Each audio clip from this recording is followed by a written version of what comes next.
ബോർഡറിൽ നമ്മളെ കാക്കാൻ വേണ്ടിയിട്ടാണ് ഇത്രയും ത്യാഗം സഹിച്ച് നിൽക്കുന്ന പല സിവിലിയൻ ലൈഫിൽ നമ്മളതൊന്നും ഓൺ എ ഡെയിലി ബേസിസ് നമ്മൾ അപ്രീഷിയേറ്റ് ചെയ്യാറില്ല. ബോർഡറിൽ ഇങ്ങനെ പ്രശ്നം നടക്കുന്നു, ആരെങ്കിലും ഒരു വീരമൃത്യു വരിക്കുമ്പോൾ മാത്രമാണ് നമുക്ക് അനുശോചനം വരുന്നതോ നമുക്കൊരു അശ്രു നമ്മൾ പൊഴിക്കുന്നത്. അത് നമുക്കറിയാവുന്ന ആരെങ്കിലും, അല്ലെങ്കിൽ അതൊരു another person dead in the border എന്നാണ്. പക്ഷേ അതിന്റെ ഇന്റൻസിറ്റി മനസ്സിലായത് ഈ ഒരു ട്രെയിനിങ് പീരീഡിൽ പോയപ്പോൾ. കാര്യം ആദ്യത്തെ ദിവസം തന്നെ ഫോൺ നമ്മുടെ കയ്യിൽ നിന്ന് എടുത്തു, പുറം ലോകമായിട്ടുള്ള എല്ലാ സമ്പർക്കവും നമുക്ക് കട്ട് ഓഫ് ആയി. പിന്നെ നമ്മളുടെ ലോകം അതിനകത്താണ്. അതിനകത്ത് ഇപ്പം പറയുമ്പോൾ തന്നെ എനിക്ക് അതിന്റെ ആ ഒരു ഫീൽ എനിക്ക് റിയലി ഫീൽ, ആ ഒരു സൈനികരോടുള്ള ബഹുമാനം എനിക്ക് അത്രയ്ക്കും ഇതാണ്. എന്ന് വെച്ചാൽ നമ്മൾ പലപ്പോഴും നമ്മുടെ ട്രെയിനിങ് അങ്ങനെയായിരുന്നു. കാര്യം നമ്മൾ ഫുഡ് വിളമ്പി കഴിക്കാൻ എടുക്കുമ്പോഴാണ് ഫോളിൻ ആവാൻ പറയുന്നത്. ബിക്കോസ് ഫുഡ് കഴിക്കാൻ പോലും യുദ്ധമുഖത്തിലാണെങ്കിൽ ചിലപ്പോൾ ഫുഡ് കഴിക്കാൻ പറ്റില്ല. പിന്നെ നമ്മളത് ഡിപ്രൈവ് ചെയ്താലേ നമുക്ക് അറിയുള്ളൂ എന്താണ് നമ്മൾ ഡിപ്രൈവ്ഡ് ആവുന്നത്. അപ്പം ഭക്ഷണം കഴിക്കാത്ത ദിവസങ്ങളുണ്ടായിരുന്നു, ഉറങ്ങാൻ പറ്റാത്ത ദിവസങ്ങളാണ്. എവറി 2 മണിക്കൂർ അല്ലെങ്കിൽ 1 മണിക്കൂർ കൂടെ നമ്മളെ ഉണർത്തിക്കൊണ്ടിരിക്കും, സ്ലീപ്പ് ഡിപ്രൈവ്ഡ് ആക്കി. അപ്പോൾ അവസാനത്തെ ഒരു 3-4 ദിവസമൊന്നും നമുക്ക് ഭക്ഷണമില്ല, ഉറക്കമില്ല, ടോയ്ലറ്റിൽ പോകാൻ പറ്റുന്നില്ല, വെള്ളം കുടിക്കാൻ പറ്റുന്നില്ല. അപ്പം നമുക്കറിയാം ഇത് 2 ദിവസം കഴിയുമ്പോൾ തീരും, നമുക്ക് തിരിച്ച് നമ്മുടെ നോർമൽ ലൈഫിലേക്ക് പോവാം, പിന്നെ ഇതിനെ പറ്റിയിട്ട് ഉടനെ ഒന്നും ചിന്തിക്കേണ്ട, അതുവരെ നമുക്ക് ഇതിനെപ്പറ്റി ചിന്തിക്കേണ്ട. പക്ഷേ ഒരു അതിർത്തിയിൽ നിൽക്കുന്ന ഒരാള് 40-50 ഡിഗ്രി ചൂടോ അല്ലെങ്കിൽ -30 നിൽക്കുമ്പോൾ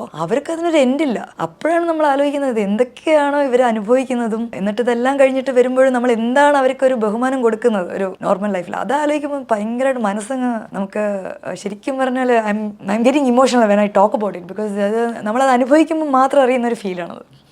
സോറി.